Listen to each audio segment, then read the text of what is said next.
Tax দে, tax. Tax মানে কিসের tax? রানীগঞ্জে ঢুকলে বনি বাইরে ট্যাক্স নিয়ে ঢুকতে হয়। আরে এই বনি ভাইটাকে?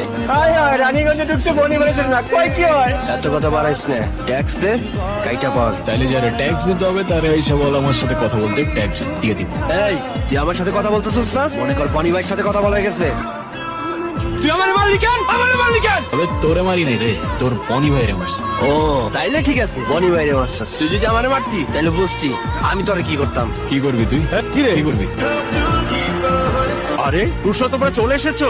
সালাম আলাইকুম আঙ্কেল। ওয়ালাইকুম নীলা দেখো কে এসেছে। এই হিয়া ইমিত, আরে কোথায় তোরা? এদিকে আয়, দেখ রুশো চলে এসেছে। পথে কোনো সমস্যা হয়নি তো? না কেন, কষ্ট হয়নি। কাকা আসসালামু আলাইকুম। ওয়ালাইকুম আসসালাম। তুমি এখানে? আপনার অতিথি আপনার বাসা চিনতে ছিল না, তাই আগায় দিতে আসলাম আর কি। ওই বিষয়টা মাথায় রেখেন আর কি। আসসালামু আলাইকুম। সালাম আলাইকুম আন্টি। ওয়ালাইকুম সালাম। ভালো আছো বাবা? এই তো আলহামদুলিল্লাহ। আর আন্টি হচ্ছে